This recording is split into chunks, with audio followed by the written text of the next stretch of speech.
a nice lunch, looking to the Estonian coast and beautiful landscapes.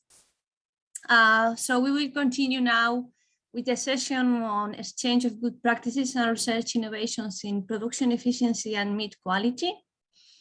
And we will start with a good practice from Italy, from Alessandro Mazzenga from Unicarve. So Alessandro, the floor is yours.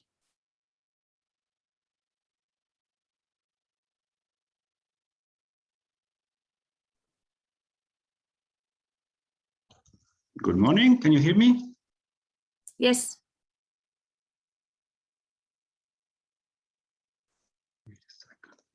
Okay, so my presentation is about the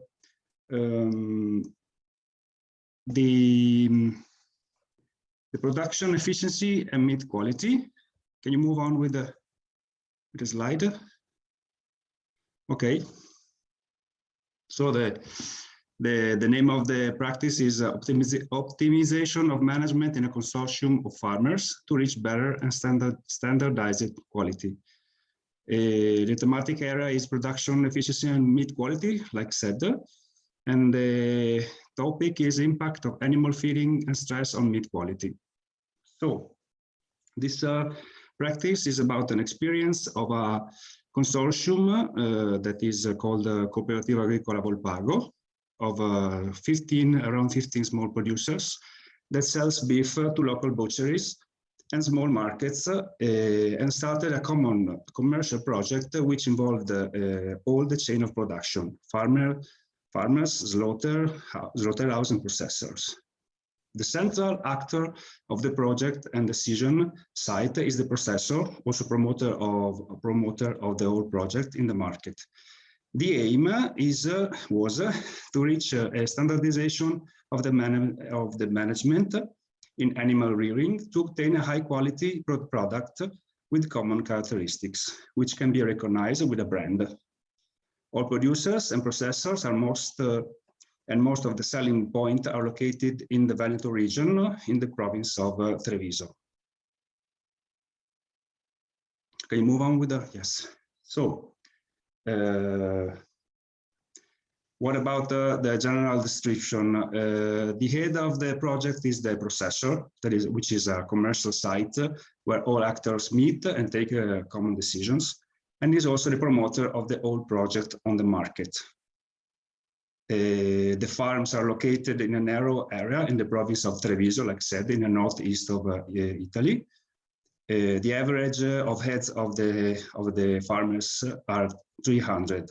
Animals are heifers, French breeds, Garonese, or Limousin, or anyway French breeds. A common nutrition specialist planned the ration, which is composed with few ingredients and an industrial mix to provide mostly protein and mineral and vitamins integration. What about quality? A choice of quality was made also. No silage in the, I hear noises. Okay, no silage in the total mixed ration. No GMO. Supplement of linseed for omega fatty acids enrichment. No use of antibiotics in the last 5 months of fattening. To move on to the next one. Okay, so what are the results of the project? For the farmers, they have the possibility of sharing experiences of their managing with all the other farmers of the group. The consortium for most of the farmers also plans the arrival and the exit of the animals. The new feeding plan allows an easier preparation and conservation of the ration, and animals grow faster with a no silage concentrated diet. For the consortium, so for the whole group of farmers, the results are that the quality of the meat has increased with good feedback from the market. And this also allowed to increase the price. A quality label was created for the beef to be recognized in the market. And so far at the local level, I mean, now it's mostly in the region. The requirements chosen in the production phase, especially the no antibiotic requirement, give to these productions qualities in the direction also of environmental sustainability. If there are any questions, I wasn't expecting to be the first, so. Thank you, Alessandro. Grazie. I think there are no questions in the chat, John. No, there aren't any questions. Okay, so we will continue with the next good practice coming from Germany, from Lina Lindau. So Lina, when do you want? Yes, thank you, Damiana. All right, I'm presenting the good practice called using a measuring tape for time the first mating. This is in the thematic area of production efficiency and meat quality, and addresses the thematic area of optimizing the number of calves per cow per year in beef suckler herds. And the goal of this good practice is for the cows to give birth as soon as possible, but as late as necessary, so that that they are old enough to, well, to cope with the calving, but also young enough that they have, that the production efficiency is as high as possible. And the second goal of this is to prevent negative effects on health and maturity if they give birth too early. So the timing of the first mating has a great impact on a long and productive life of the suckler cow and the reproduction efficiency of the whole herd, of course. Next slide, please. So essential for the timing of the first mating is not only age of the animal, but weight and physical maturity. It's I think, or I would say it's even more important than just age of the animal. And to estimate the body weight, there is a special measuring tape. At least in Germany, there are very, very few farmers who have the opportunity to really weight their animals. I think in beef suckler herds, weighting machines are very, very rare. So this measuring tape is a tool to estimate body weight, more accurate than just by sight, but of course not as accurate as with a weighting machine, but still accurate enough most of the times. You measure the circumference of the thorax, and the measuring tape gives you the circumference in centimeters and also the estimated body weight of the animal. And the goal is a mating at approximately 60% of the expected body weight when the animal is fully grown up. So you have to know the average weight of your breed, so you can reach that goal. It's quite important that the measuring is done by the same person and on the same measuring spot every time you measure. The measuring intervals, well, they are quite individual, depends on how accurate you want to do that. Most of the or I know 2 farms where we do this measuring, and they do the measuring once a week. But I know one of them has changed to every 2 weeks. And still the results are very good. So this seems to be accurate enough. But as I said, same person, same measuring spot is quite important, that you don't have that the variety of the results isn't too wide. And this measuring tape is available for different breeds, but on the downside, as far as I know until now, just for dairy breeds, as German Holsteins, Brown Swiss, and Simmental. But we measured with the scale for Simmental, and this gave quite good results. So maybe this could be a good project for future to develop a measuring tape for beef cattle breeds. I think this would be quite an improvement.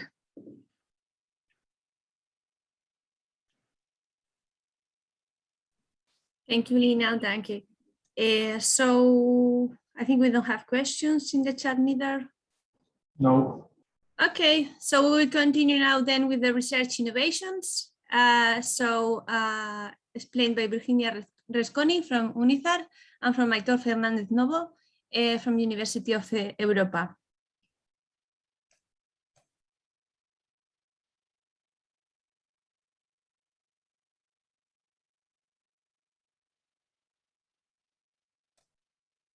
Virginia?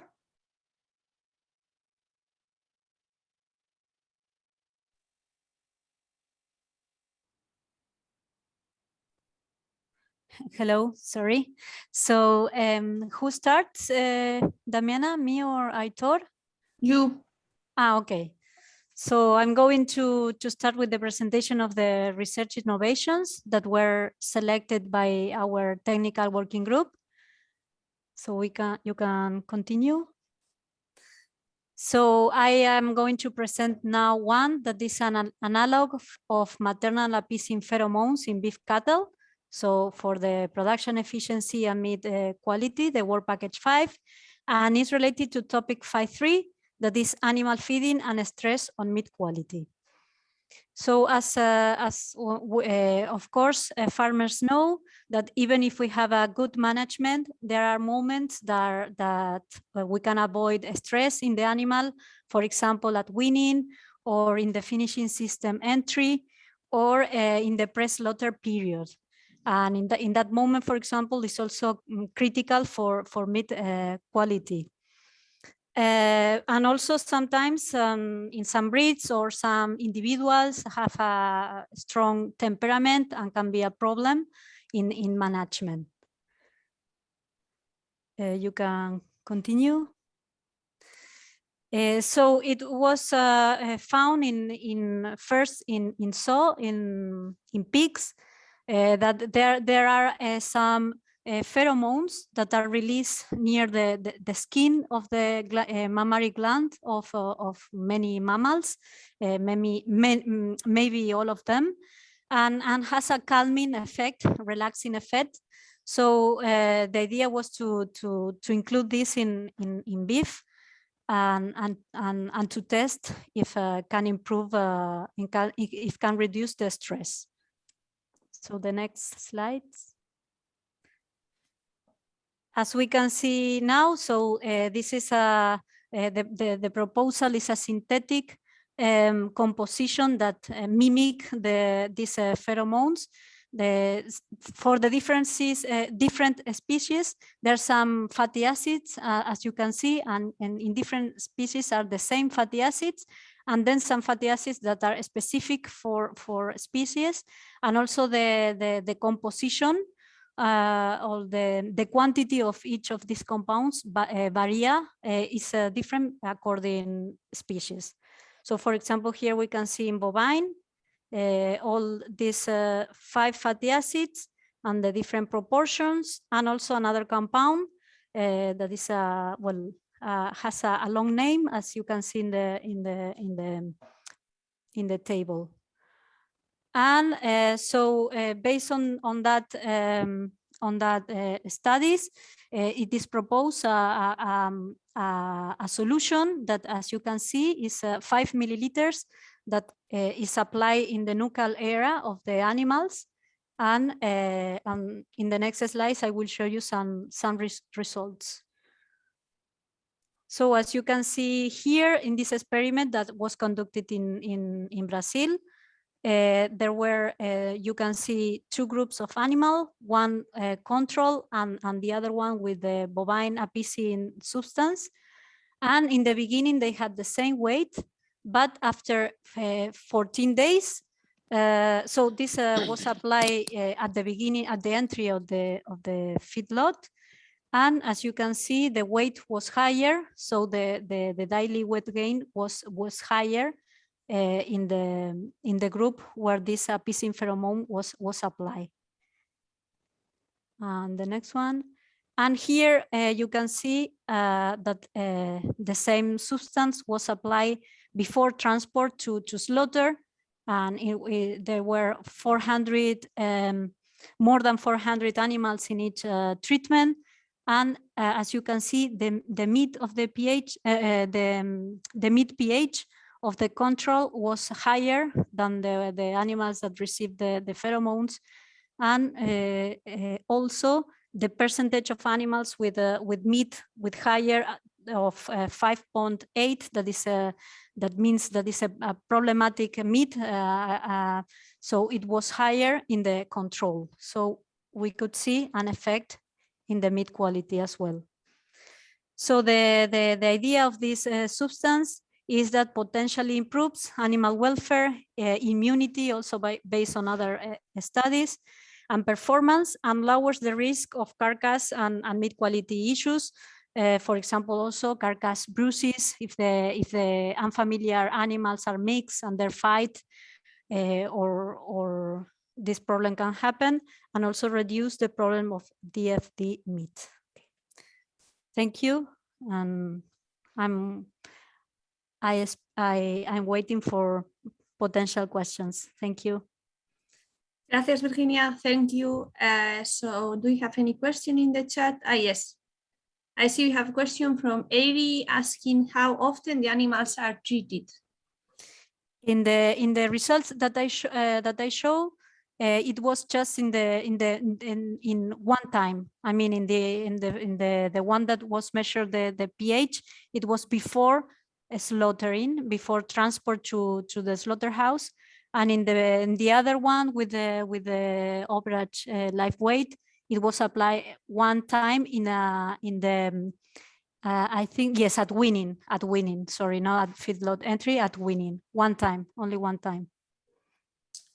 Okay, thank you, Virginia. So we go now with Aitor Fernandez Novo.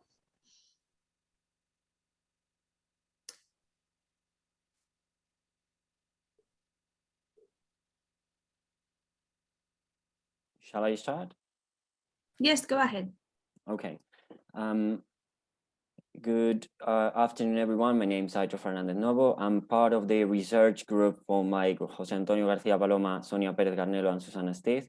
And we are invited here to share our practices about the standardized procedure for bull evaluation in the UK and Spain, the main differences. So at first, we would like to highlight the importance of bull breeding soundness evaluation, because in every herd, the aim is to get one calf per cow per year, and the average of cows per herd, at least in Spain, is about 25 to 35 cows. So mainly there's just one bull per herd. So if there's a bull failure, it's going to be a completely reproductive failure in the whole herd. So because of it, we think that the bull breeding soundness evaluation must be performed at least yearly. Please do the next slide. So here in the table, you can see the main differences between the British and the Spanish procedures. And in red, there are highlighted the differences. The first one, next slide, please, is the, and next also, the genital ultrasound evaluation, which is also included in the in our evaluation, which it includes a complete exam of genital tracts from penis to accessory glands. Next slide, please. Then also the sanitary assessment, and we're focusing both branch for one side pathologies in the genital tract, and in another way also to transmissible pathologies to the herd. Next slide, please. Which means to control some pathogens such as Vesnoitia, Campylobacter, Trichomonas, bovine viral diarrhea virus, and infectious bovine rhinotracheitis. And also there's another difference is about mating ability, which is of the genital ultrasound evaluation. We describe these three items as differential from Spanish to other procedures, and we would like to include them all in every single bull breeding soundness evaluation, but it's an idea that we have because it's very difficult to implement them all in every single evaluation. It will complicate a bit, but we would like to include them all in the bull breeding soundness evaluation. Next slide, please. And next also. Recently, we've published some articles about how different field conditions could interfere on seminal samples when we evaluate them all in the referential lab. Next slide, please. And next also, we would like to define which could be the best. So we defined that time, temperature, and extender could interfere when performing the samples, taking the samples from the field to the lab, to the referral lab. Next slide, please. And okay, here we had a table comparing the UK and the Spanish procedure. If could I share my screen, because this is not the last PowerPoint that we had.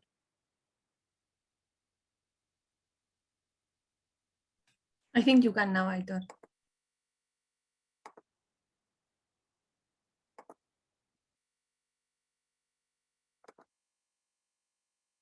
Okay, now you see my screen? Yes. Okay, here we would like to highlight the differences between the UK and the Spanish system about physical evaluation and seminal evaluation.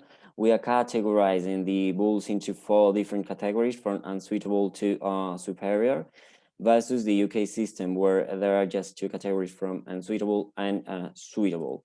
And also there are just 2, I don't know why it doesn't work.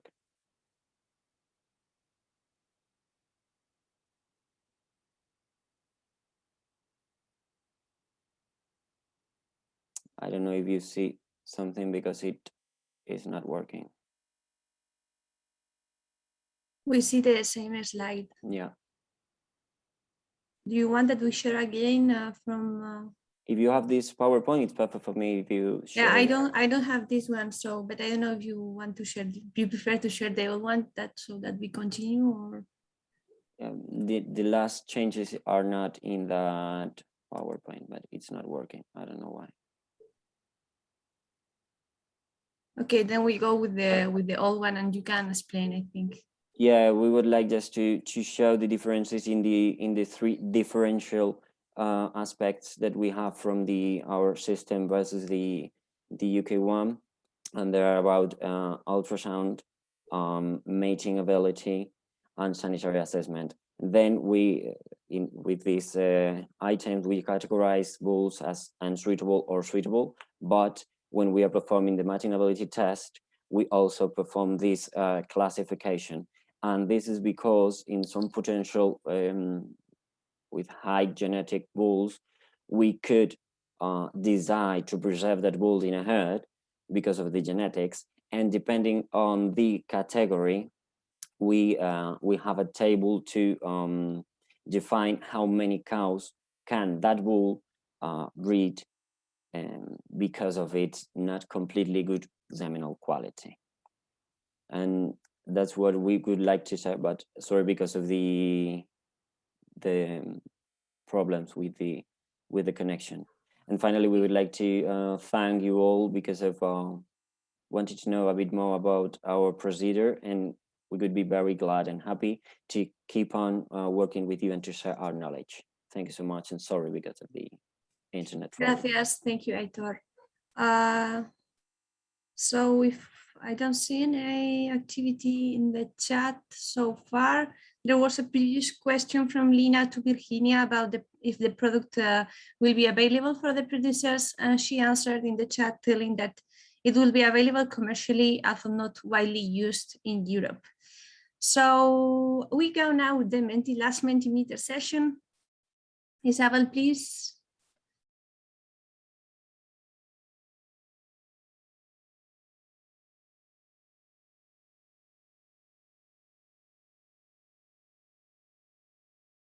Yes, next one.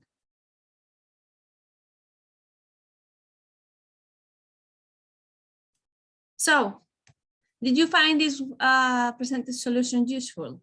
Now you are all familiar with the Mentimeter, so after the whole morning.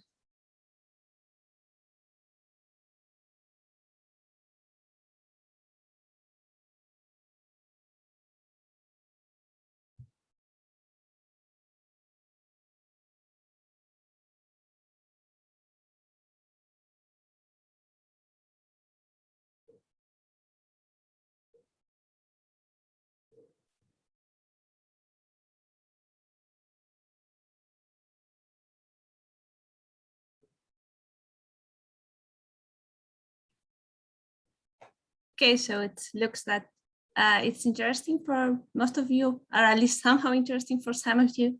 So that's great news. We continue now with the most interactive part. So what do you find most interesting from the presented solutions? Or do you have anything to add on your context, your experience? Please. Pheromones. Okay, that's a concrete one. Also pheromones.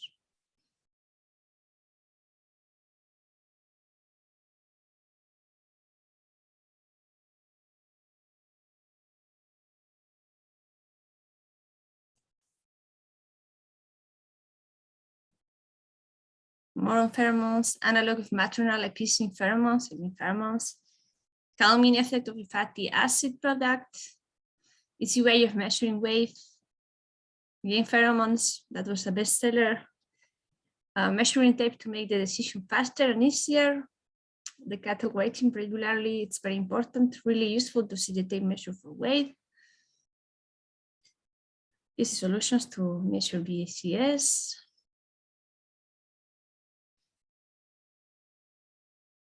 great to see farmers working together. I totally agree.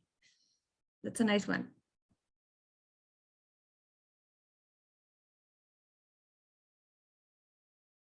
Can we scroll down, Isabel? I don't know if there are more interaction or.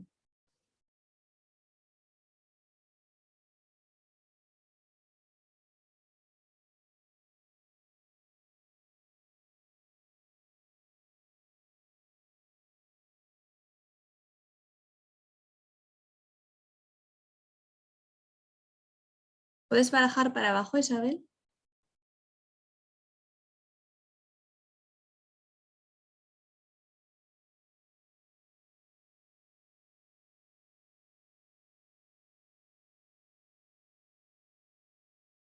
The technology not helping us again today.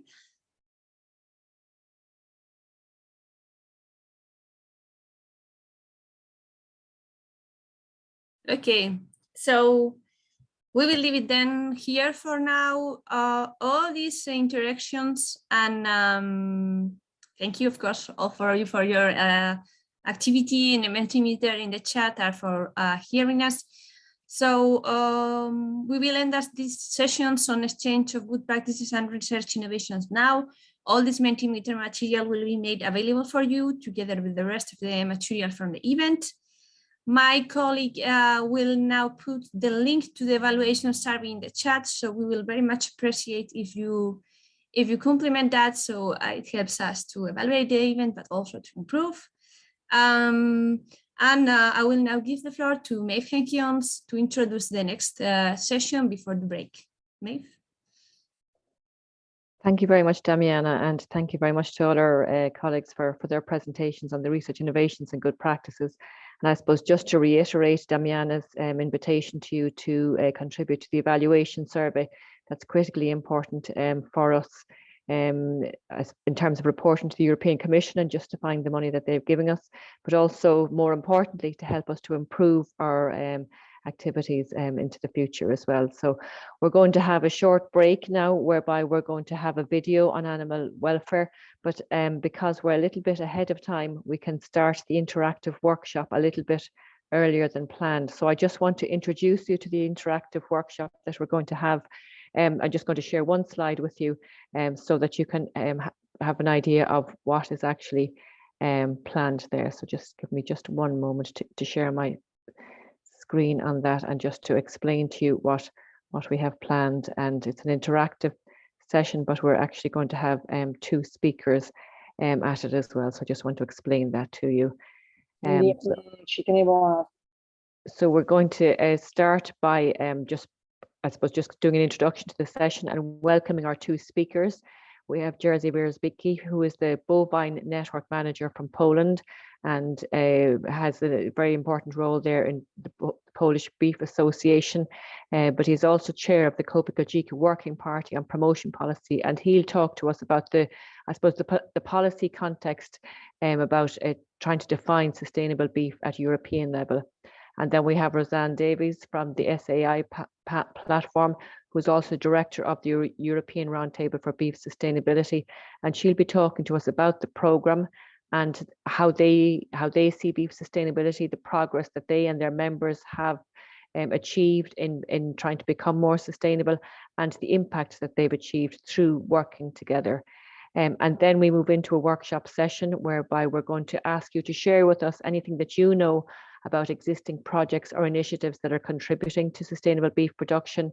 We'll then have a look at some selected research innovations and good practices to see how they contribute to sustainable beef production, and also trying to draw on your knowledge to help us to identify challenges that might exist in bringing those into practice on a widespread basis. And the final question then is, what can we in Bovine do more of, or what can we do that we're not already doing to contribute to defining sustainable beef production? So I think that's the plan for the interactive session that we have shortly after the break. So we can start. We had originally planned to start that at 15:30, but I think we can bring that back now to what do we bring it back to? 15:15. I think we can bring it back by 15 minutes. I think that gives us still enough time to show George Stilwell's video and to have a short break as well. So that interactive session will start at 15:15 then. So thanks very much. And I'll just hand back to Hannah or whoever's going to do the technical work with sharing George's video then. Thanks.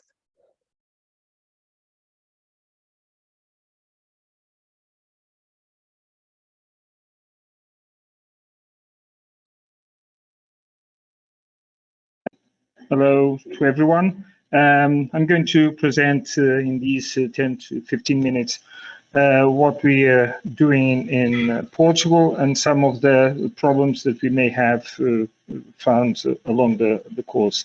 So, as has already been said, consumers are demanding for welfare certification for beef and all other animal products. And they want it all along the production chain, not only in the fattening, but also in the other areas. And so we've been having some difficulties in using, for example, the welfare quality protocol, as it doesn't apply to suckler herds, like this one that we have in the photograph from the Azores Islands, where, because there's a lot of pasture, we do all the suckler herd is on pasture, and the fattening is also done on pasture. So we've been trying to get some solutions for these difficulties, so that we can really certify the product from farm to fork.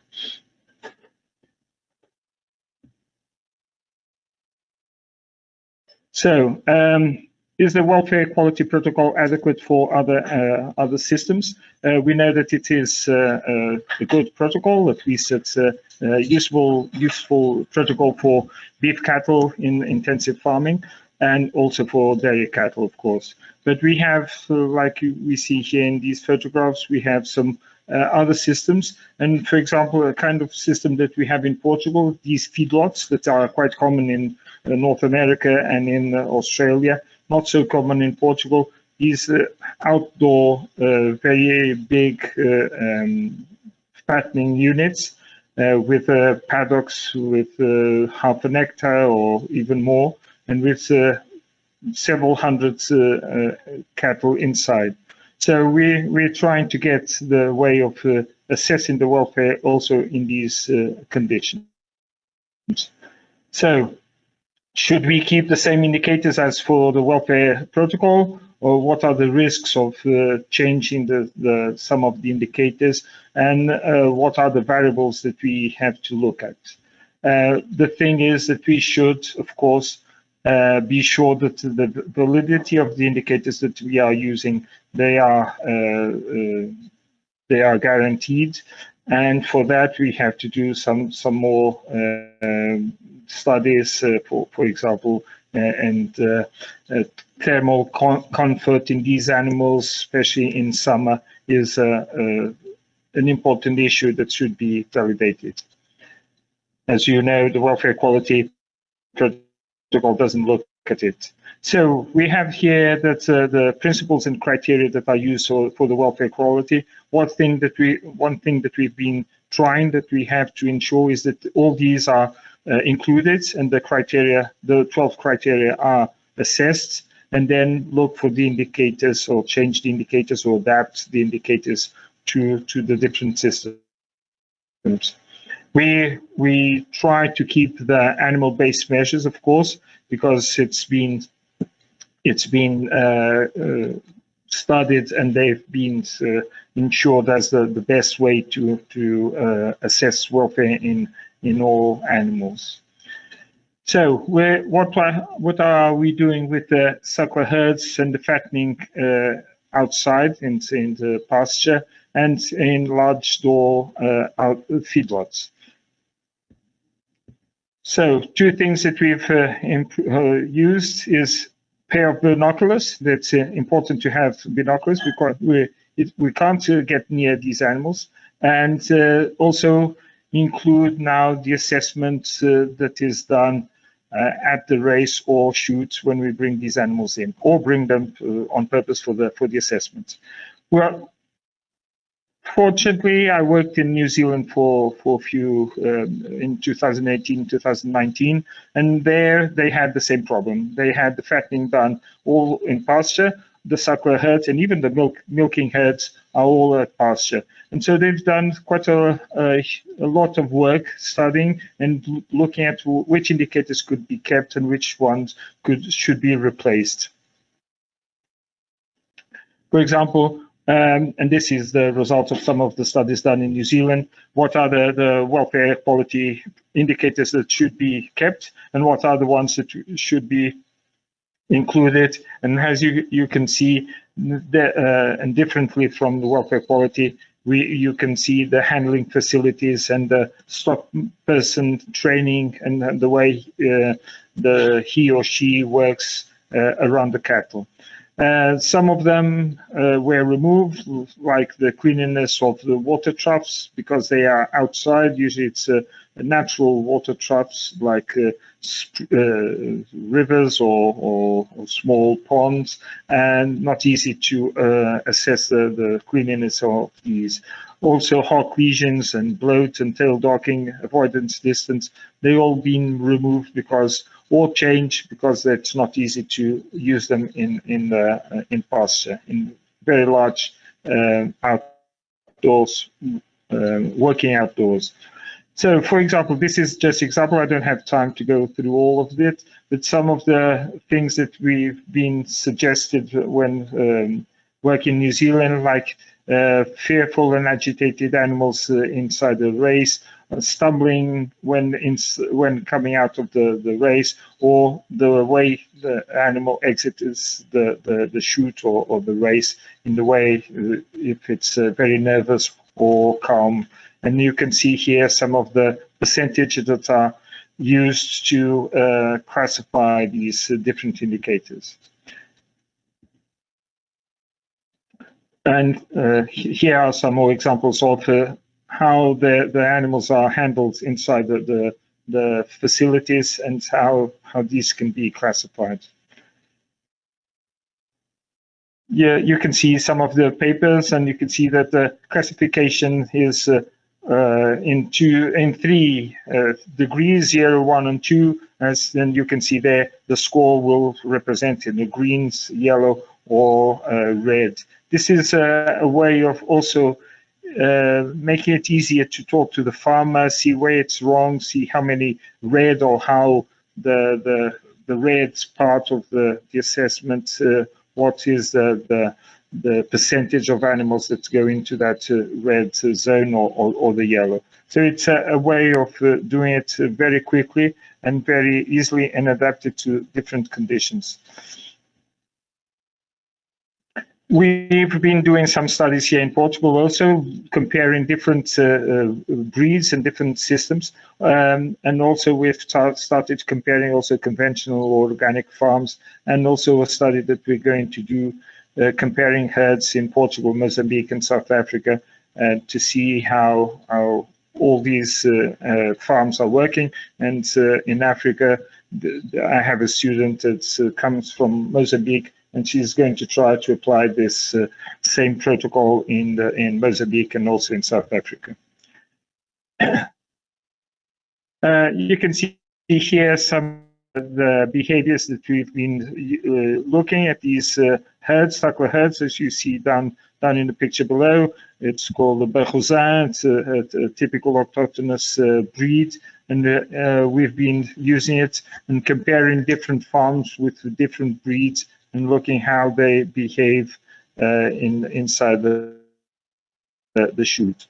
We've been also looking at the way that the ear tags are positioned, because this is a way of also looking at the handling quality of the farmers, if they know where to put the ear tag, and we've also used that to classify and grade the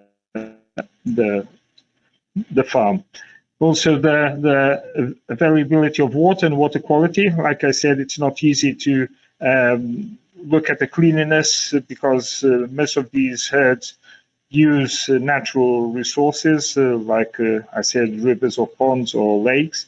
And so we look at not only the water quality, of course, if it's polluted or not, but also the distance that the water source is from where the animals are kept or where they pass. And so if it's very far away, they can be penalized for that, or they have to change. Here you see that the final score, we have the 4 principles that are included in the welfare quality, but instead of talking about housing, we talk about environment, because that's what we're assessing and not the housing. And so we apply this protocol to suckler herds, but also to the feedlots outside when they don't have a housing per se. What happens in Portugal? Portugal is using almost exclusively the welfare quality protocol for the intensive kept animals, and are using a label called welfare, written like it's down there, welfare with fed from not the same word. And this is a label that's been produced by IRTA in the Catalan country in Spain. This has been working, and we've been, of course, applying it to other production systems that have labels, but different labels related more to the production system and the breed, and not so much to the What is important in this is that we have to keep the credibility. For this and other protocols, it's very important to keep the credibility. If consumers don't believe in what we're doing, if they don't believe that the label really represents what's happening, we're going to have a big problem with selling products, at least here in Portugal. And so lowering the bar, like I said, so that everyone can go through is not the way to proceed in the future. And that's why we've been doing, like Beatrice was talking just now, doing training. And these training are also for internal assessors, so auditors, internal auditors that will work in their own farms, or for technicians or vets that work for farms, for different groups, they can do the self-assessment. But also external assessors, auditors, that will go to these farms and certify. And these have to be really well trained to keep the credibility of the certification scheme and of the label that we are going to use. These auditors go through a course, of course, like we've been looking at in this first presentation, the one online. We don't do it online, we do it presential, and they have to go through 3 exams, 1 theoretical, 1 inter-observable repeatability exam, and 1 practical exam on farm. Then they go through, if they want to be an external assessor, and if they want to work for the welfare label from IRTA, they have to be accredited by someone from IRTA or someone that IRTA trusts and wants to and credits to do this integration. And so the auditor has to do an audit to a farm in the first 18 months after doing the course. And only then can he be considered an auditor for the label. And just to remind you that we're on our way to get an European level labeling, and we have to maybe to start harmonizing these different ways of assessing the welfare, because in the future, I don't know in how many years, but in the future we will have a European welfare labeling, and so we have to be prepared for that. And I thank you, and thank you.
Hello, everybody. So we're back. We're back at the final session of this second Bovine Transnational meeting, and I suppose we've had some interaction to date. I suppose this is the opportunity for you to, I suppose, to make your voice heard even more in more detail through this interactive session. Unfortunately, as I mentioned from the outset, we don't have the technical capabilities to allow us to provide simultaneous translation in 8 languages in our breakout rooms. So this session will only be conducted through English. And I suppose just to explain the background to this, as you know, the role of meat as part of a sustainable diet is increasingly being questioned. And there are a lot of challenges around providing the evidence that beef can be part of a sustainable diet. And I suppose that's the context here. You know, Bovine is trying to support the sustainability of the beef sector, but we need, I suppose, to have a broader perspective around that and to think about how we can bring that through, not just to on-farm practice, but also considering the policy context that's around it as well. So in that regard, we're very fortunate to have 2 people here to make some short presentations. They'll give a presentation of approximately 10 minutes each to help us to, I suppose, to really to focus on what the issues are. And then we'll have breakout rooms using the platform called Mural that Richard Lynch will explain to you after Roseanne's presentation. But we'll start our first presentation from Jerzy Wierzbicki, who was, as I identified earlier on, the Bovine Network Manager in Poland and a chairperson of the Copa Cogeca Working Party on Promotion Policy. And then we'll follow with a presentation by Roseanne Davies from the SAI platform and the European Roundtable for Beef Sustainability. So Jerzy, when you're ready, the floor is yours, and we'll have an opportunity to possibly take a few questions after your presentation, and if you can keep the chat going as well in the meantime as well. So Jerzy, over to you when you're ready there. Thank you. Thank you, Maev. May I ask for presentation? Sorry, Jerzy, are you going to share your own presentation? Yeah. Okay, I can try. No, it can be shared at the other end either. It doesn't. Yeah. Okay. Good. Yeah, you see. Yeah. Perfect. Yes. Thank you. Okay. The title of my presentation is "Finding a Definition for Sustainable Beef at the European Level." Why is important? Farm-to-farm strategy define sustainability, not define. Mentioned about the sustainability, and sustainable agriculture will be supported in the next years. The definition is not ready yet, but what's important in the farm-to-farm strategy, when it's the sentence about the revision of the EU promotion program for agricultural products, the Commission write down that enhance its contribution to sustainable production and consumption in line with the evolving diets. In relation to meat, that review should focus on how the EU can use its promotion program to support the most sustainable, carbon-efficient methods of livestock production. This is a very important sentence. It was a risk that generally the meat will be rejected from the promotion policy. Now Commission highlights that will support the most sustainable, carbon-efficient method of livestock production. What is the roadmap to define this sustainable definition, to define sustainability? Inception impact assessment, it's done. Then it's public consultation to the first quarter of 2022, next year. Then targeted consultation, legislative proposal up to Q4 2023, and ordinary legislative procedures Q1, Q2 2024. What is proposed? We see 4 options. First option is a baseline, no particular action at EU level. Option 2 is voluntary approaches, only soft law to encourage the transition. Option 3, legislative action at EU level, but only by reinforcing existing legislation. And option 4, comprehensive legislative framework on food sustainability that applies to all EU legislations. This option 4, it's clearly the favorite option to the Commission. This option is the most important. What is proposed in details on option 4? Lex generalis will serve as basis when assessing the sustainability elements of other EU legislations, including for the sustainability assessment of regular products. If sustainability included in the legislation criteria is not specified, we refer to the FSS. Legal obligation for a progressive adaptation of the sectoral union law could be considered.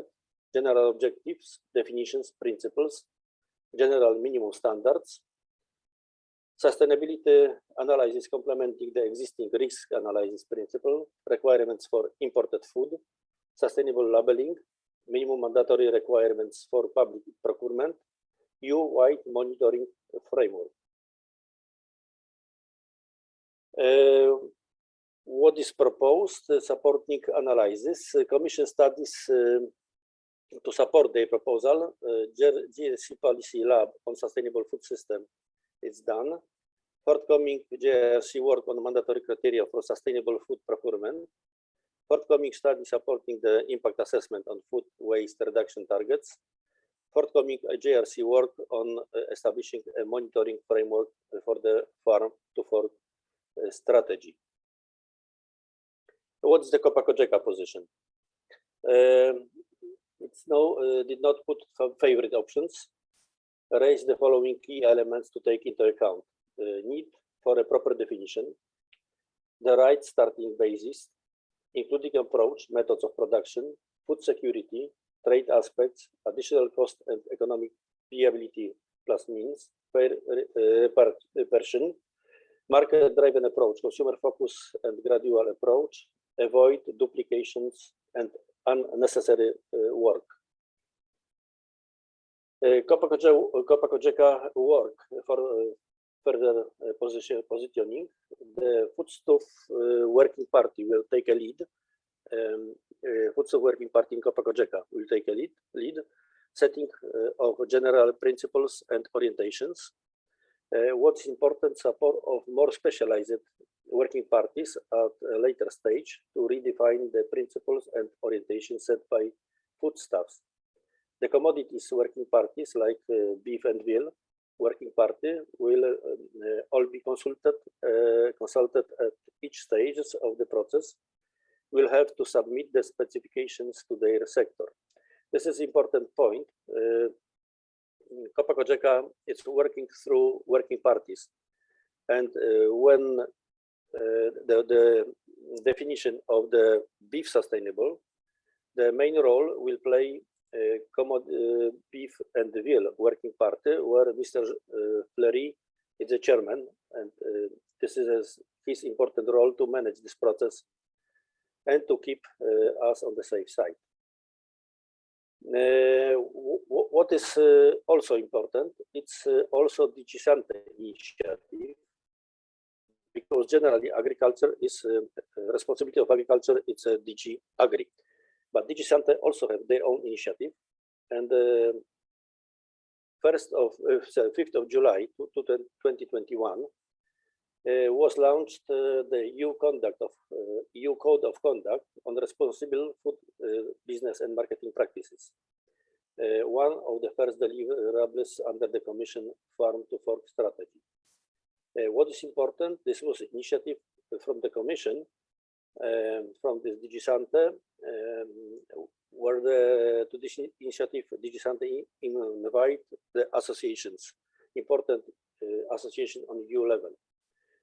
It sets out the action that the actors between the farm and the fork, such as food processors, food service operators, and retailers, can voluntarily commit to undertake to tangibly improve and communicate their sustainability performance.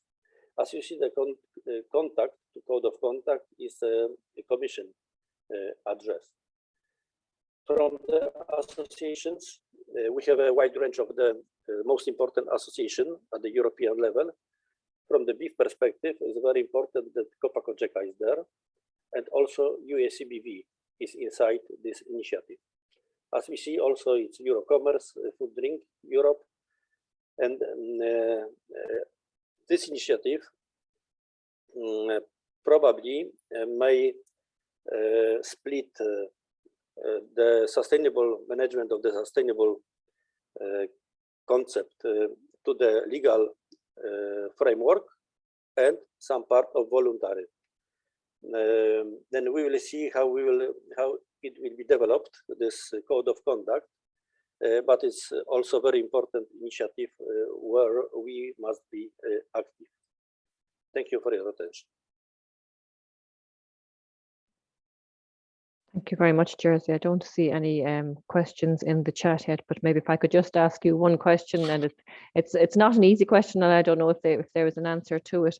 You said that the working groups within the Copa-Cogeca would be consulted at particular stages, and they'll have to submit information on the specificities of their sector.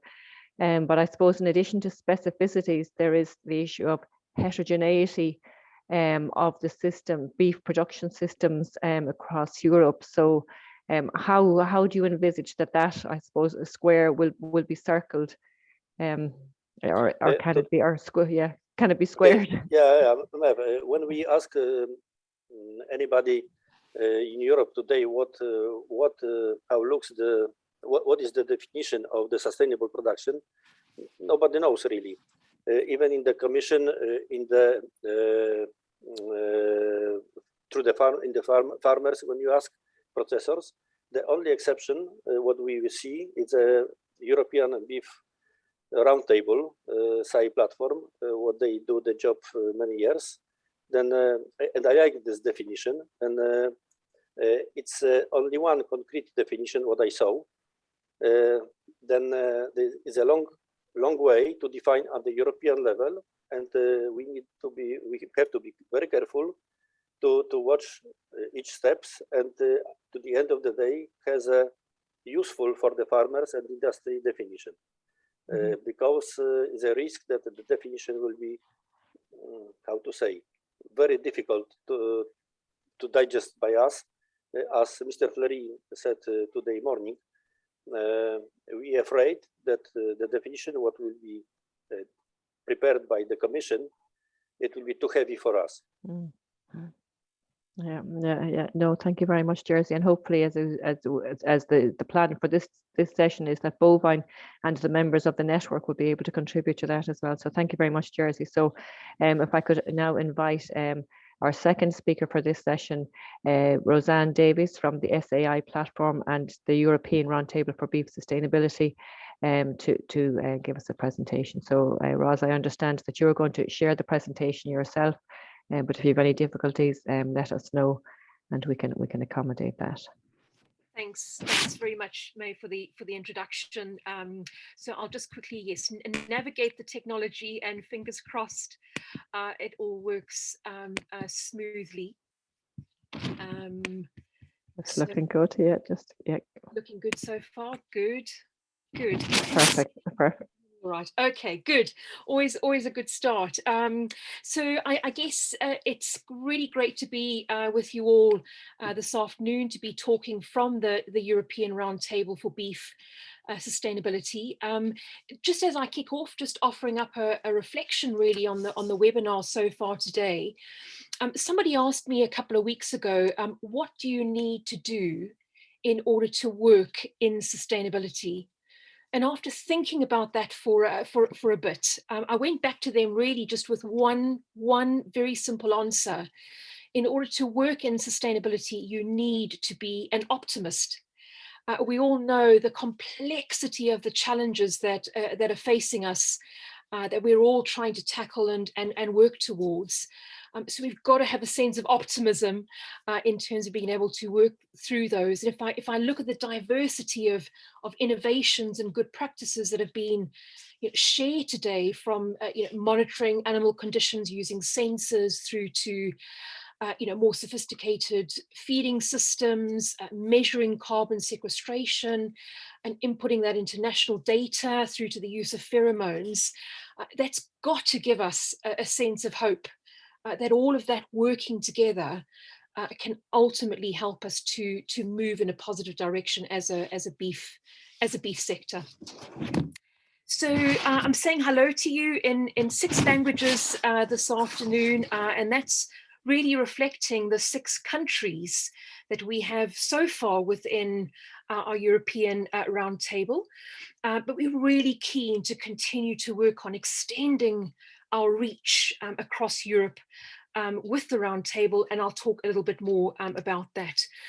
So I'm sure a number of you, if not most of you, will be aware of the European Roundtable for Beef Sustainability, or the ERBS. So very simply this afternoon, I wanted to talk through who we are, why we exist as a roundtable, what we are striving to do, working with our members, and then how we actually work and drive towards that vision. Now, I'm conscious I'm sharing this within the session this afternoon that's talking about coming up with a definition of beef sustainability. What we're not saying is that the ERBS is the definition. But what I am sharing really, I guess, this afternoon is for the ERBS to hopefully be an input into the conversation. As Jerzy mentioned, we've got a huge amount of work that is happening across Europe through our members, that the ERBS can be a stimulus and hopefully a building block as we continue in the conversations. And most importantly, which I think we're all striving to achieve, is to be building on the work that is already happening and that we're already doing, to avoid that duplication and the increased burden on farmers who we know are already under huge pressure. So that's just setting out just a very simple frame of, I guess, of why we're sharing the ERBS this afternoon. So starting off really at the big picture, and if we look at our vision and mission, very simply, we are wanting to be able to demonstrate the positive progress of the beef sector in Europe on sustainability. We heard a little bit earlier around some of the work going on around wanting to move forward around the image that beef has and the perceptions around beef. And I guess our work that we're trying to do within the roundtable is to demonstrate the measurable, but also very credible positive impact that the sector is having on sustainability, to start shifting, I guess, the perceptions and the views on beef, and recognizing that it has, I guess, a key role to play within broader sustainability. So just finding the click on key, which hopefully that works correct. So deliberately, we have a very diverse membership within the roundtable to really help drive our impact across the value chain. So within our roundtable, we have retailers as members, beef producers, of course, hugely important, because we know often the solutions will be sitting on farm and will be, I guess, offered up by farmers. Allied industry, so we're really taking that holistic approach. Processes, of course, playing a hugely important role. And then increasingly, we're wanting to connect going forward with civil society within the roundtable. And effectively, what the roundtable is we work to bring together this very diverse set of farming systems, production systems, contexts, but also very different cultures and heritages, which we know is a really important part of the beef sector. Bringing those together, and at the moment, that's bringing together 6 countries, and you can see them on the screen there, each of them represented by what we call a platform. which is effectively a formalized collaboration within that country that's working together on beef sustainability and really working with farmers to drive things forward. So we have 6 country platforms so far within the roundtable. But as I mentioned earlier, very actively working on extending our reach across Europe to continue to really be more and more European in terms of our representation.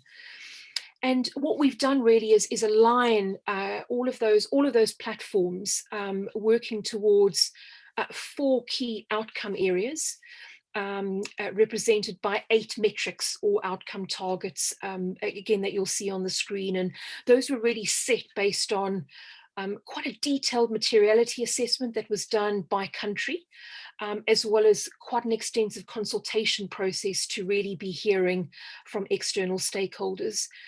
And you'll see lots of synergy, of course, with the themes that Bovine is focusing on. So working to preserve the effectiveness of animal medicines in beef farming, improving animal health and welfare, absolutely critical, improving that resilience of beef farming, and then improving the environmental footprint, which we know is under a huge spotlight.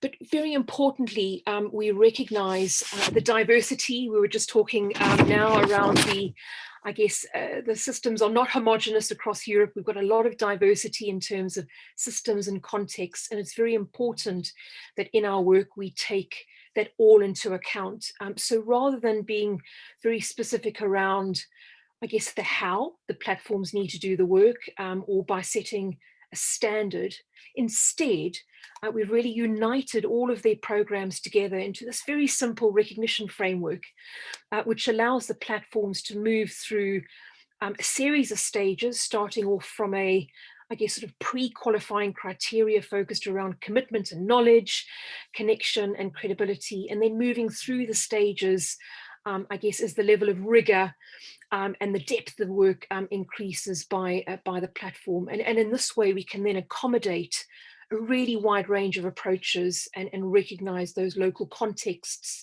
in which the work needs to happen. So I guess bringing those 6 platforms together, so far we are effectively connecting to over 200,000 farmers within Europe. So really driving towards that representation and having a critical mass, all united towards doing work that's all working towards one vision, really focused on those 4, what we see as the most material outcome areas to be focusing on. And now our platforms, as I mentioned, are very active in working with farmers and other stakeholders, really around driving that positive impact on sustainability. We've actually just gone through a process of doing our first reporting cycle.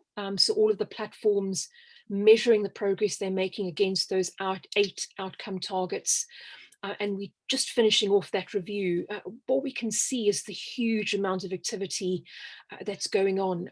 So over 70 activities are underway that the platforms are driving on the ground, working actively with farmers. More than 3/4 of those activities are being led, really owned by the platform, being triggered by the platform. And every platform, every one of our country platforms has got activity within every outcome target. So really extensive approach there. But what we're also seeing is the platforms using a very diverse portfolio of activities. And again, you'll see some very common themes with some of the practices and innovations that were shared, but really striving to find the most meaningful way of driving change, knowing that it's never just focusing on 1 or 2 or 3 mechanisms. We've got to have a very broad toolbox to be able to drive the change that we are wanting to see. So to sum up, my last slide really, in terms of talking about the ERBS, 4 key themes really to finish off on, which really summarizes our work. So most importantly, this theme of collaboration, of coming together, all working together towards a common vision, and most importantly, working towards common targets. And in that way, reducing duplication, making more of what we do so we can all move further and faster, and ensuring that we are not increasing the burden on our farmers through additional duplication of efforts. So this really big theme around recognition. So both recognizing that the systems across Europe are not homogeneous, and we need to recognize the diversity of systems and find a way of bringing all of those together, but also really driving the recognition of the beef industry, and really landing the messaging around the positive steps that the beef industry is actively committed towards and are taking on sustainability. Impact is ultimately what we are striving to achieve. As I mentioned, we've just gone through our first reporting cycle, so we've got a view of where we're starting to see that progress towards the 8 targets. We know the journey is a complex one, and we've still got some way to go to really be able to be identifying the breadth of positive impact across the sector. And then finishing off with, I guess, the sort of fundamental why. Why are we doing this? Why are we coming together? It's ultimately to support the livelihood of the beef sector and of the beef industry, of our farmers, who we know play a really important role in the broader piece, I guess, around looking after the sector and keeping the sector going, but also livelihood from a sense of all of us, looking after people, looking after planet, and looking after the economic side as well. All three of those come together. So yes, a really short, quick run through, just to share with you what we're doing within the round table, how we're working together and bringing this diversity across Europe, working towards a single vision and a set of targets to ultimately drive the long-term livelihood of the sector.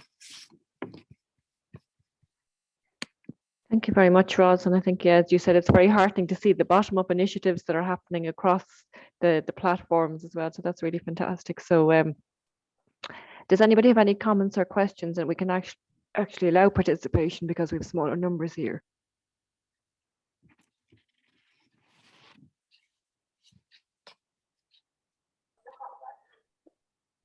I have a question to Rose. Rose, may you show the slide where the objective, this four areas and objective we may see? Yes, sure. I'll go back to that and share my screen again. Okay.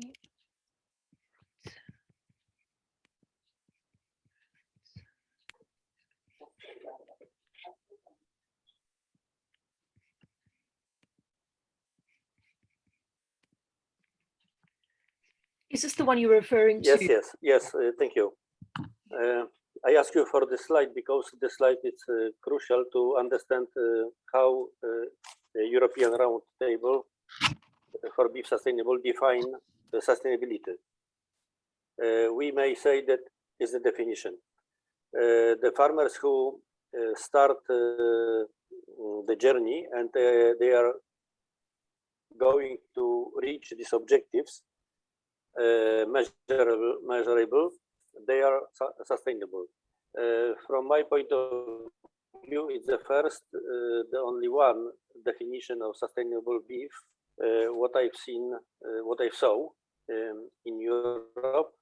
The question: what is the vision of the Commission? How they will go to define? Thank you.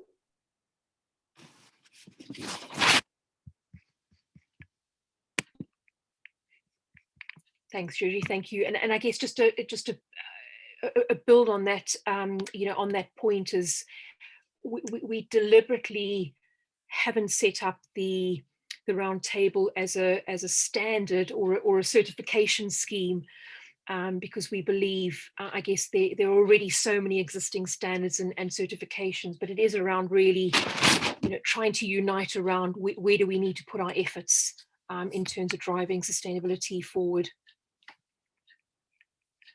There's a question in the chat, Roz, just about how the ERBS is funded, if you wouldn't mind answering that, please. Yes, absolutely. So it's financed by our members.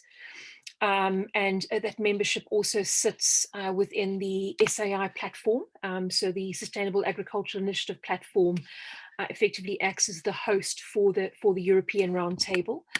But yes, fundamentally it's financed by our members.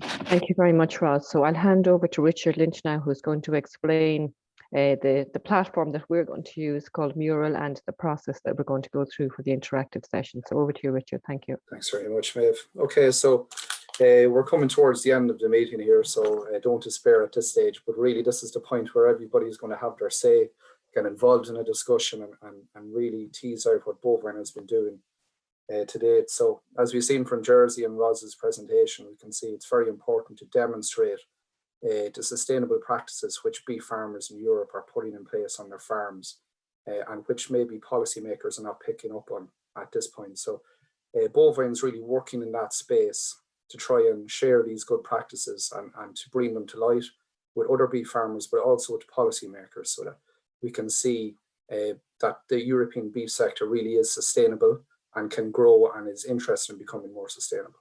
So the session which I'm about to start with you now is really where you have your say in how the Bovine project is interacting with that discussion at a European level. And I'm going to do this through a virtual platform called Mural, which I'll just share my screen. So in a moment, I'm going to provide you with a link in the chat so that you can access Mural.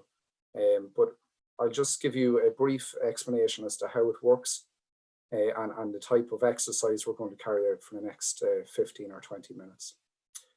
So ideally, what you would do in Mural would be that you would, what you would do in a face-to-face setting would be that you would have a whiteboard at the top of the room.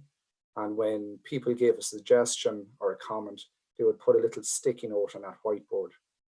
So Mural is a similar version to that, only in a virtual format. And just to give you a brief explanation as to how Mural works, the first thing to know, and very important, is that you can move yourself around the page by holding down on the left button on your mouse or on your laptop and moving around on the keypad or moving the mouse around itself. And that, if you hold down on that, it'll bring you around the board. Also, a very important point is that when you enter the Mural first, enter this virtual whiteboard, it might be at a very far away level. And you might want to zoom in to read some of the text. So to do that, there's two simple processes. The first is on the very center of your mouse, you'll have a little scroll button up and down. If you move that in and out, you can zoom in and out of your Mural. Also down in the bottom right of your screen, you will see there's a section here that you can minimize or maximize your zoom function on the Mural board. And that will, of course, bring you in again. Now, so you learn to move around your Mural board, but a very important point is how do you actually comment on the board? So to do this, you double left click. That will bring up a little post-it note. You can enlarge it by pulling down, and you just click in the center of this, double click in the center, and type whatever you like in here. So you can type in beef, for example. So that's really a crash course on how we're going to use the virtual sticky notes and how we're going to use this board. But in terms of the actual exercises which we're about to undertake, there are 4 exercises which we will undertake as a team. The first one is an introductory exercise, really just to get you used to using the board. And the question there is, what is your favorite meal? So we see somebody has already entered ribeye steak. The second exercise then will be 5 minutes in duration. And the question here is, and please always enter your comments within the section aligned with the exercise number. So the question here is, what initiatives, projects, example, exist that are aiding in defining and achieving sustainable beef?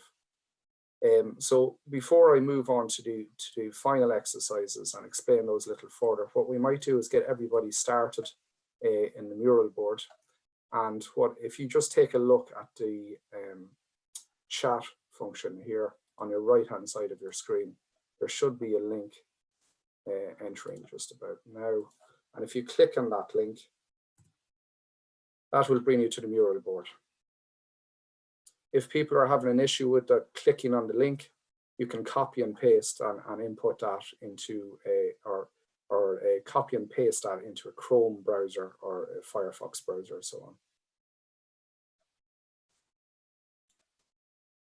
on. And please let me know if you're having issues transferring across to the mural board.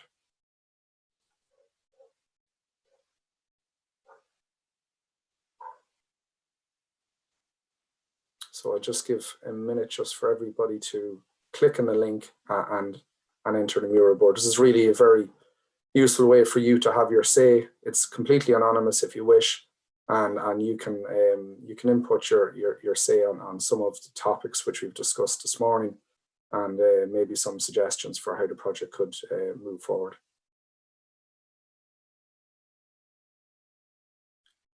I just ask if people could just complete exercise number 1 first. Okay, so and anybody just completing exercise, sorry, not exercise number 1, intro, the intro section, and just leave exercise number 1 for a moment.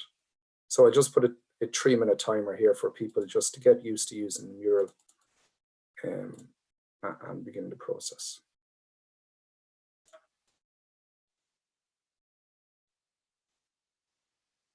So you can see we have a number of people here. It's great to see that beef is being promoted widely across here. We see some unusual dishes. You can see the regional differences and the diversity between palates across different regions. In Bovine project, I see cow tongue is here, oxtail stew, Finnish salmon soup. So we may have a Finnish participant. Duck, lamb curry. So we're not just all hung up on beef. We have a good wide palette. We're all getting our nutrients in. So again, if anybody has any issues, please let me know. At the moment, we have on the Zoom meeting, we have over 100 participants, but at the moment there's only 30 people on the mural. So people might be having difficulty coming across. And as I said, it's a very useful part of the meeting here, where we really have a discussion amongst ourselves. In a moment, I'll break you out into rooms, and you can really discuss amongst people in your room how we can improve things in the project going forward.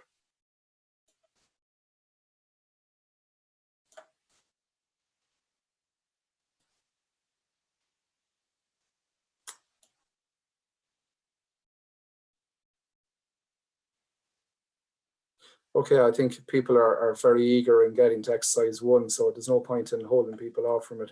If everybody wanted to move at this point to exercise 1 and complete the exercise, I'll just set the timer now for 5 minutes. So just to explain the question and what we're looking for here is, we want you to think of any initiatives within your region or any that you know of across Europe, and projects that exist that are currently aiding in defining or not just defining sustainable beef, but are actually achieving sustainable beef production systems. So we see some very useful ones here at the moment, and there is a large diversity of different ones coming from all 4 thematic areas of the project. It's great to see.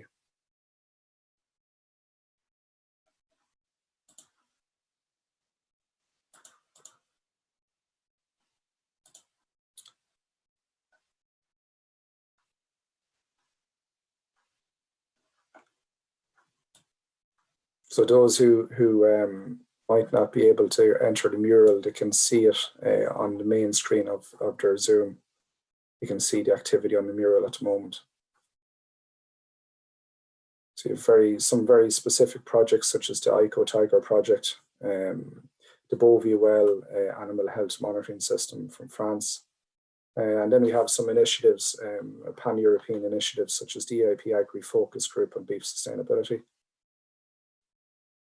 Or sustainable beef. We have the Global Grass-Fed Alliance, another large initiative.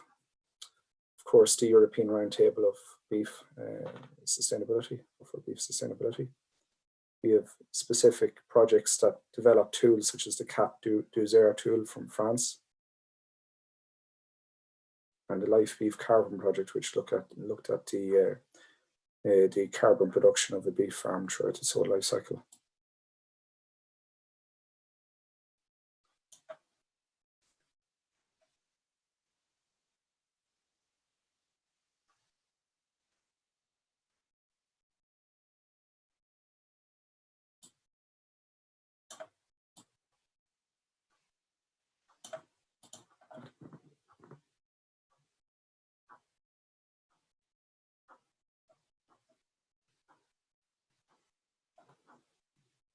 So there's some very good activity. It's great to see it. Great to see so many projects taking place.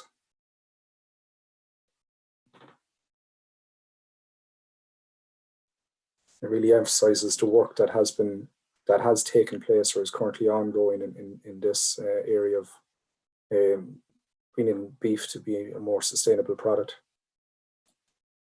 So the idea here is, from a bovine point of view, is that we have a good list now following this exercise that we can go and contact these projects and try and make connections with.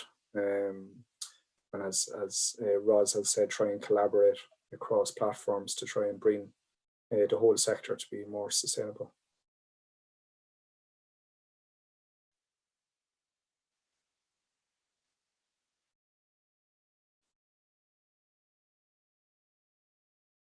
Okay, I'll just give one more minute if anybody has any more suggestions they'd like to put in.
Okay, so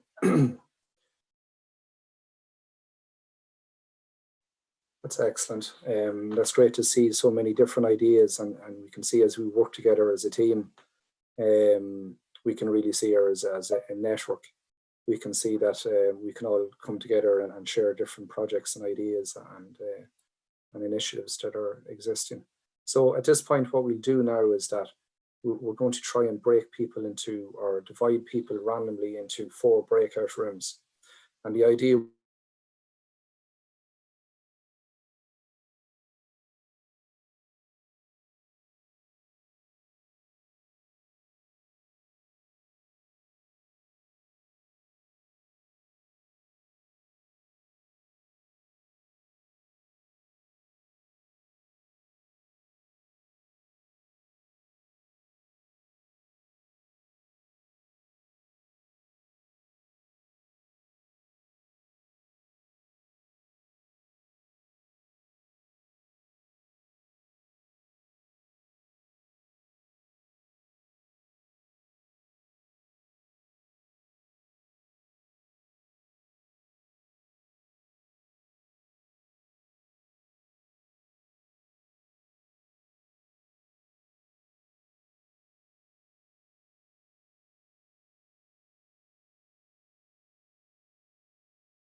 Filtered. Hi, Please. Beatrice. Hello, could you send me to the health and welfare session, because I was supposed to help Frank to animate? Absolutely. Hannah, if it's possible, could you send Beatrice health and welfare? I'll see if I can do that. Sorry, Beatrice. Yes. Well, thank you, Hannah. Wait. And I missed part of the explanation, but I'm sure I can understand when Yes, I meant to explain just before we broke into rooms. So Hannah, if it's possible, could you type into all breakout rooms to complete exercise 2 now? Yes, I'm sorry, I opened up all the rooms too early, I understand. Actually, Beatrice, you can choose yourself which kind of, which room you want to go. Is Okay. it possible for you? Where? If you explain, I can do it, but I don't know where to find it. Do you see the sign on the below breakout rooms? Yes. Click on it. Okay. Health and welfare. I can join health and welfare. That's fine. Thank you very much. Very clear. Okay. So Hannah, if you can just put a message into all people now in breakout rooms to start the exercise 2. Begin exercise 2. The exercise 2. And now we might have to put in the mural link again because I'd say people would have left mural to come back. Okay. So I'm not sure, can I put a message? Can I put that across to all people? Can you put it in on a chat again for me, because I'm on the 2 computers on the same time? No problem. So I just sent it to you just there. Yes. And I'll try and send to everybody. It is, I found the mural and broadcast to all, and yes.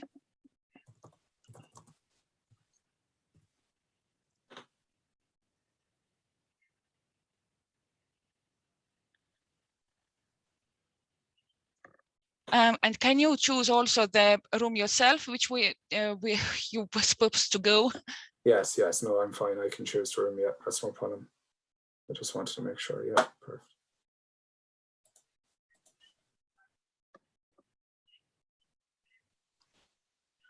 I was too eager to start. That's no problem. It's no problem. Yeah, no, I should have said I needed to explain first, but there's no problem. Sorry. Magda needs to go to another room. Okay, everybody who is in here, you can choose yourself which room to go. Paola, until I see that you are in here. And Magda also. Can you see the breakout room sign on the below of your screen? I'm sorry, but for me, it only says animal health and welfare, and I'm not interested in that area. Okay, you can stay here if you don't want to be in the breakout rooms. No, but isn't there another one on other subject apart from animal health and welfare? Yes, if you click on the bottom of your screen, there are signed breakout rooms. No, I've seen. And you can choose. No, I can't. It only says animal health and welfare. And click join. Do you see all the room names and click join?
Hannah, can you hear me?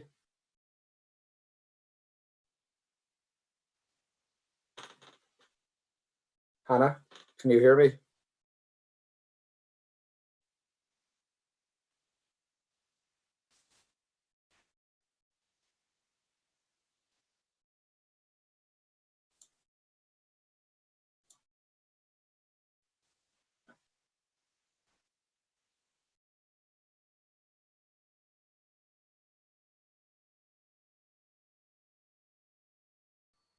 Is there anyone there? Hiya, Magda. How are you? Can you hear me? Okay, but I'm really not interested in that breakout room, and it is not possible to join another one from. If you move to the bottom right of your screen, you'll see. No, I can't. It says breakout room, but it only says you have been assigned to breakout room, animal health and welfare. And then I only get join breakout room, and every time I press it, I go to the same, and I'm really not keen on that. I think you're as well off just use the mural board, because the problem is we haven't explained the process enough at the beginning, and now everybody has joined the breakout room.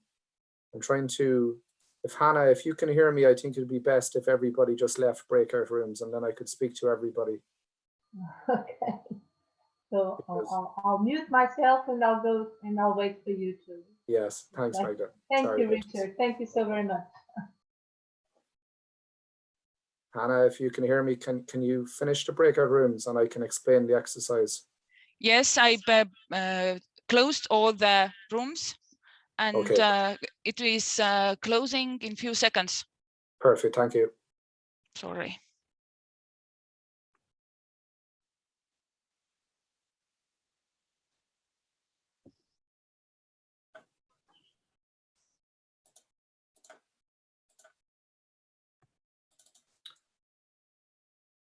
Okay, so apologies.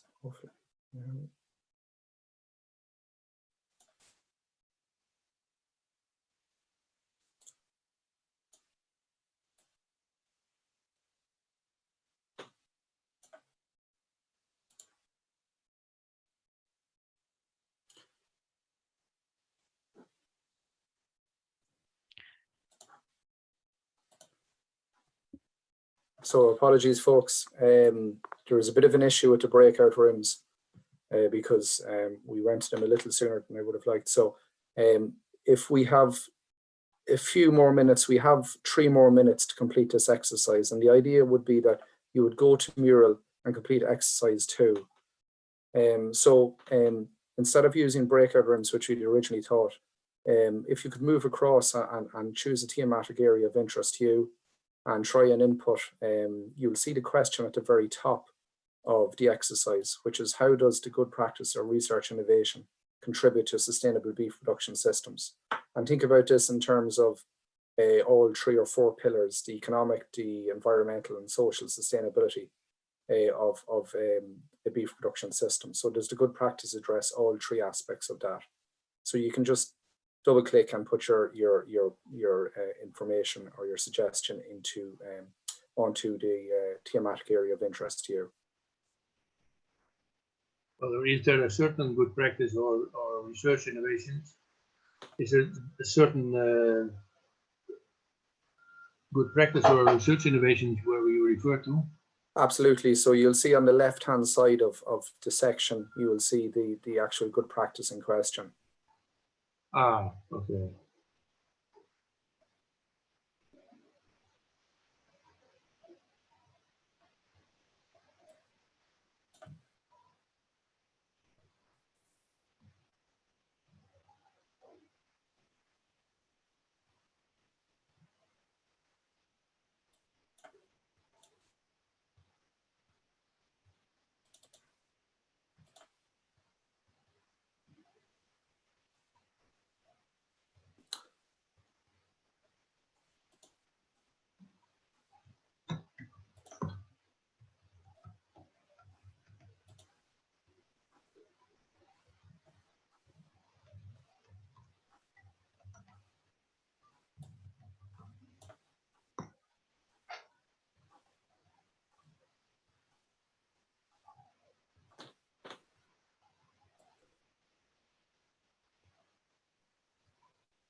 Okay, so we're making great progress after a very rocky start where people are really engaging with mural board now. So that's partly my fault. I didn't explain it well.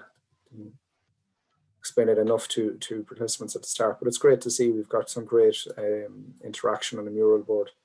If people are able to, and they could focus just on the production efficiency and meat quality, which is the very last column on the right hand side, you'll see to the left of both of those squares the actual good practice and research innovation in question. And maybe just comment on how they address all three pillars of sustainability, or if they do.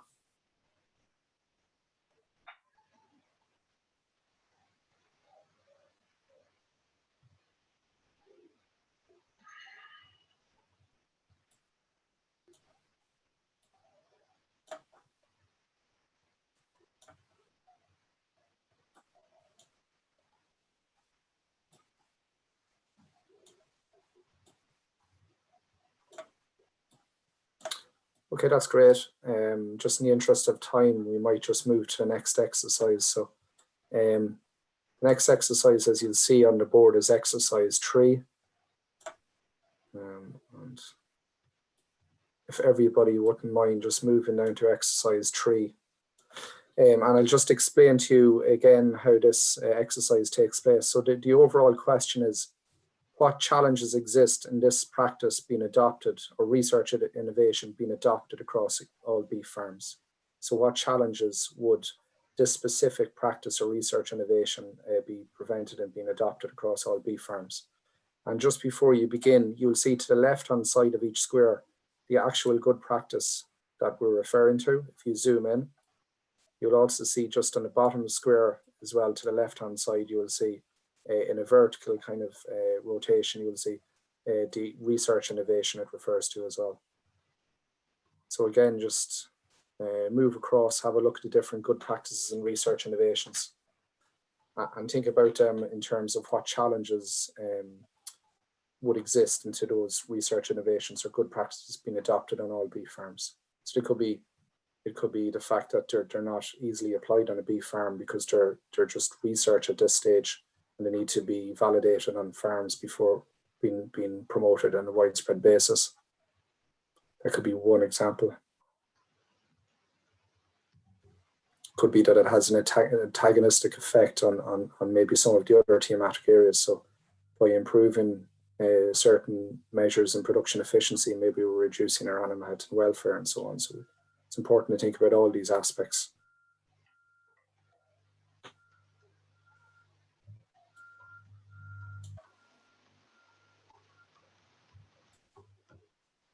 So I'll just set the timer now for 4 more minutes on this exercise.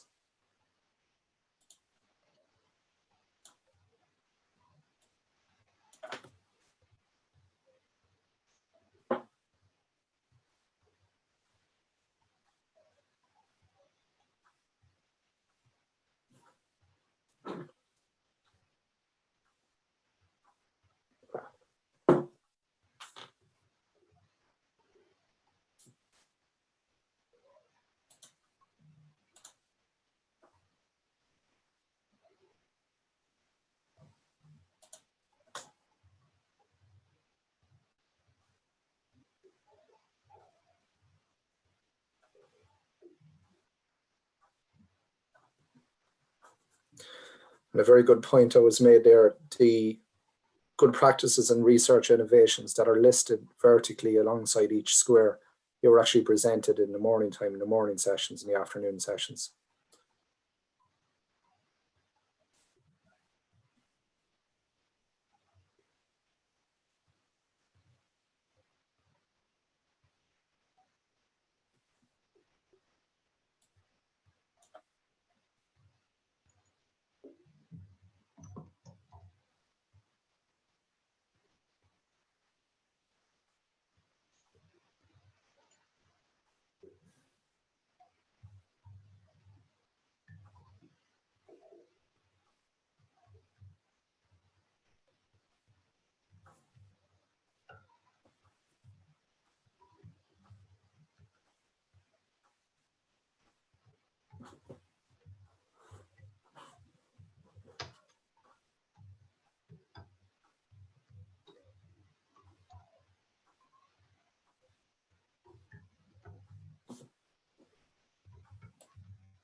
So we have 30 to 40 seconds left. So it might be useful for each of you, if you wanted to just zoom in and have a look at what other people have said. Maybe it might be in line with what you have taught, and it might open your mind to other ways and strains of thought on the subject.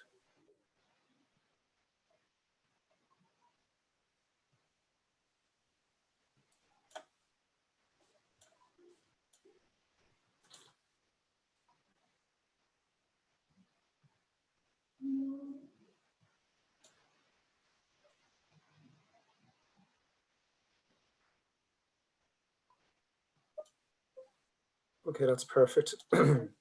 So thank you very much for that. We just have one last exercise for 5 minutes, and I apologize now, this has been a long day, but this is really where you have your say. It's exercise 4 down the bottom, where you have your say on how bovine as a project can contribute to the definition of sustainable beef, or the discussion on defining sustainable beef.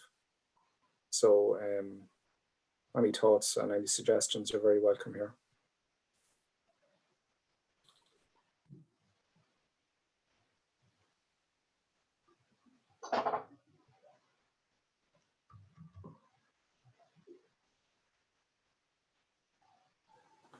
So it might be useful to think of bovine as a project and what it does for the beef sector across Europe, and how it can further aid in defining sustainable beef. So what outputs from bovine you think might be useful to this discussion that Jersey and Roz alluded to earlier on in the presentation or in the session?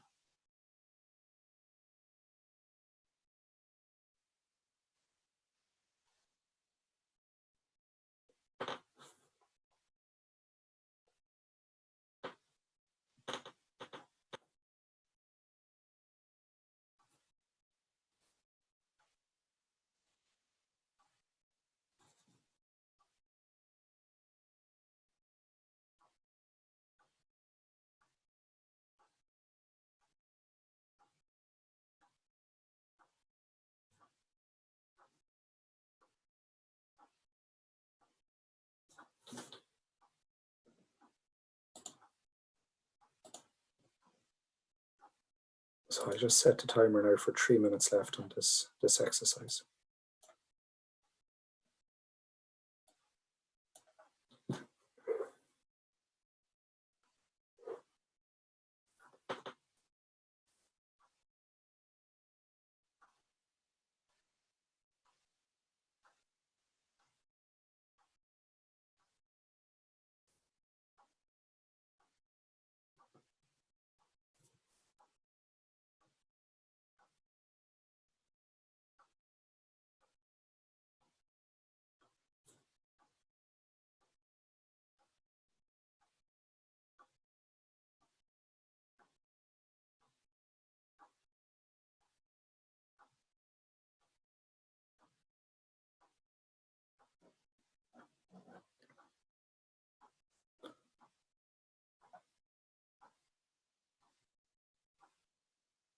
So again, I suppose just the rationale behind why we're asking these questions, and in specific this question, is that as a project, I suppose we could be focused on just developing our solutions and so on for the actors within our networks.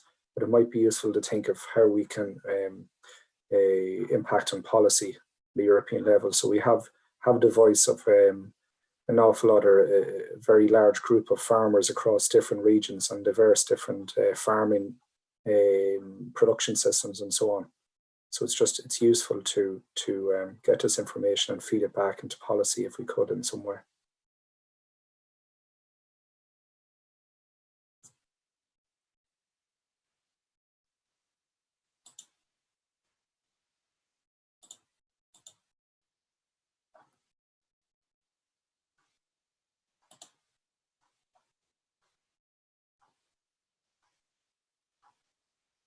Okay, so really appreciate everybody putting in your thoughts and suggestions here. I understand it's a very long day, so this is very beneficial to us as a project to get this information that we can work on some concrete actions for the next couple of months of the project.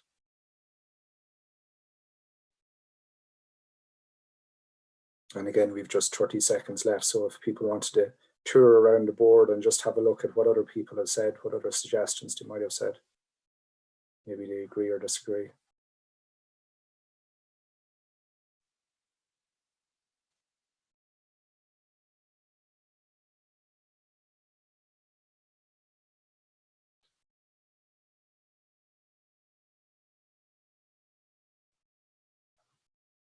Okay, I think we've taken as much as we can out of you as participants, so we really appreciate you giving your inputs and your opinions and suggestions at this point. So we'll just return back to the main Zoom meeting now, where we can, I'll share my screen, but everybody can now leave Mural if they wish. Now I will leave this Mural open for the next 24 hours, so if people wanted to input any more suggestions into this Mural, they're more than welcome. But thank you very much for your input in this, and I'll just pass you back to Maeve now, if Maeve wanted to just finish up in the session. Thanks very much, Richard. And I love the final comment that's in the chat there from Colonel Kimmer from Holstein, who says it was very exciting and interesting and fun. So, and he thanked you and those responsible. So thank you very much for that, Colonel. And I think hopefully we can bring the excitement and the interest and the efforts that you've all kind of put into today and into the mural board, and hopefully we can bring that forward. So I think it just remains for me to thank many people for this event. First of all, I want to thank you, the participants. It's been great to see so many participants from so many countries, and we really appreciate your contribution by your asking of the questions and your comments and your contributions to the mural board. And we hope that you very much continue to engage with Bovine. There is another 13 months left in the project, so we hope that you continue to engage with Bovine.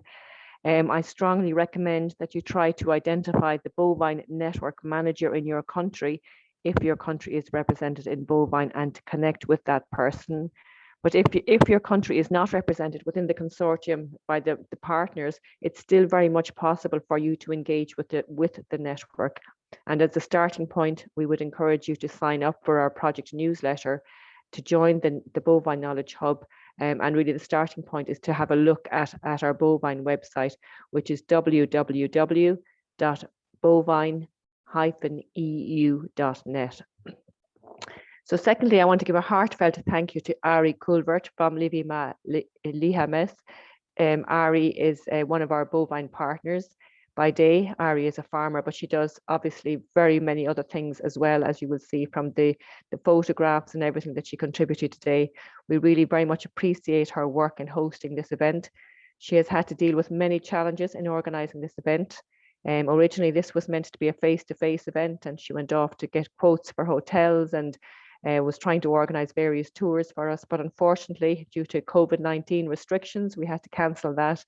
And then we had an opportunity to go into using our budget for translations and to widen the audience and to go virtually. And Ari said, no problem. And she took that on board. And it was very fortunate that she was able to engage with the Estonian Rural Network. So I want to thank the team there very much. Hanna Tamasalu, who is the head of the Rural Networking Department, Konstantin Mihiev, and Lena Ulm. They overcame initial hiccups to do an excellent job in providing this event. And I think just to highlight the ambition of this event, we were providing 8 languages with speakers from more than 10 European countries, with participants across the globe, including Asia, Africa, North and South America, as well as Europe. We were including videos, breakout rooms, mural boards, and Google Sheets, everything else to provide this event. So I think it really, really was a great feat. So I really very much want to thank the Estonian Rural Network. I know we had a few hitches, but I think really when people appreciate the challenge that was involved in bringing all of these different dimensions together, I think we are very, very grateful to you for the work that you have done and the very much success from a technical point of it. So thank you very, very much for that. I want to thank the overall organising event committee, comprising Rhonda Smith and Mimi Saville from Minerva Communications, Ari Culvert from Livy Malehimas, Damiana, Maita and John from Intia. They did an awful lot of work in the background, bringing the presentations together from the demonstrations, the research innovations and the good practices, and making sure that whole part of the day worked very well. And they participated and hosted that despite electrical outages as well. So, you know, I think if we had to list potential risks to an event, I think we've most of them encountered today. And from my own side, I very much want to thank Richard Lynch from Chagas. He's the bovine project manager, and he keeps a lot of the balls in the air and keeps us all very calm despite all these challenges being thrown at us as well. I want to thank the whole bovine team. Many of you were involved in presenting demonstrations, research innovations and good practices. But beyond that, there is a bigger team today who did not present. Every one of that team has a role in collecting and sharing the knowledge from bovine. So I want to thank all of you.